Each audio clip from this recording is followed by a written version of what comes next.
How can you and I fail well?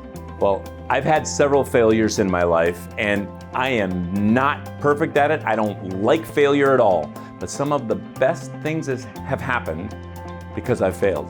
When I look back at starting our first business, Lisa and I lived in the basement of an older lady's home, 86-year-old Clara's home. We lived there for 2 years, black mold on the walls, there were no windows, there was no bathroom, there was no kitchen. It was a tough time for us as we started that. I remember by that October, we had $1.40 to our name, 60 cents in the home account, 80 cents in the business account.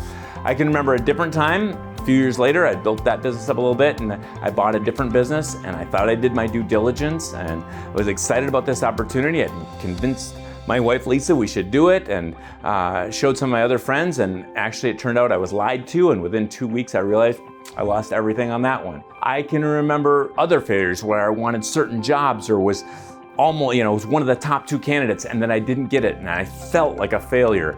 I can remember, my first book, even the Trust Edge. I couldn't get a big publisher for a long time. I ended up self-publishing it. Finally, we got a little dinky publisher, and later the miracle happened when the biggest publisher in my genre bought it, but it was a whole lot of no's and negatives and no's and no's, and I felt at first like, once again, I failed.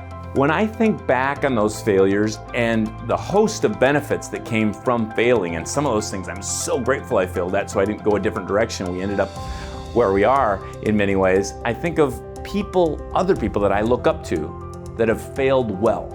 And I see 3 or 4 commonalities of those that seem to be able to fail well. And then I see others that don't fail well and they almost die in some way because of a failure in life. So what's common to those that fail well? So 4 ideas for failing well. Number 1, think in terms of what is the next one little thing I can do? How can I move forward? How could I move forward? What's something I can do? We know momentum builds momentum, so just thinking of not everything. I can remember being sick to my stomach one time when I kind of bought a business and kind of lost everything. I was just so almost hopeless, and yet when I just started thinking, okay, what's the next thing? What's something that will build momentum in the right direction?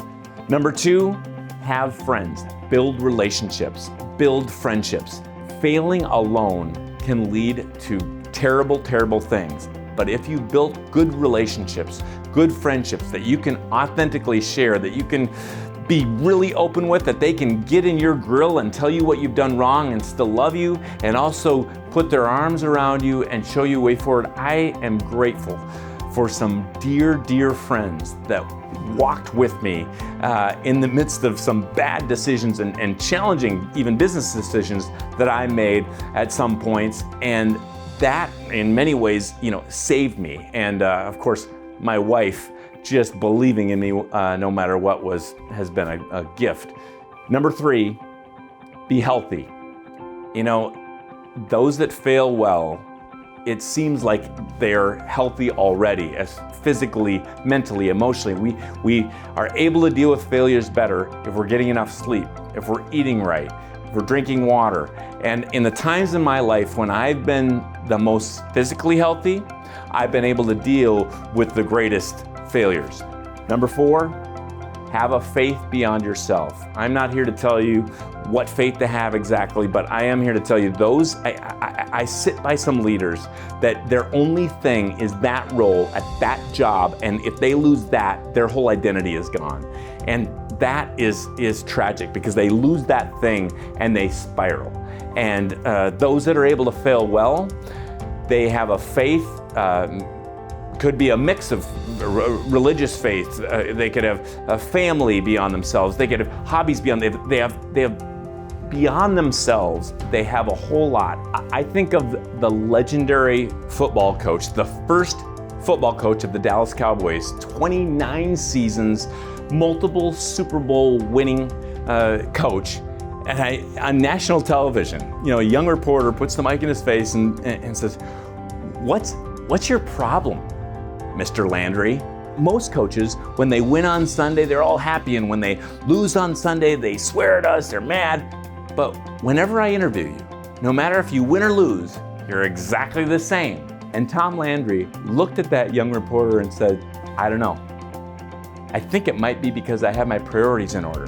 For me, he said, first comes faith, then family, then friends, then football. If I lose on Sunday, I got a whole lot left over. And I think that is true for people that fail well. They have a whole lot left over. So it's great to be focused in your role, but it's also great to be focused beyond your role. I hope for you just enough failures to be your very best. If you like that, subscribe to our YouTube channel or go to trustedge.com for more free resources and tools.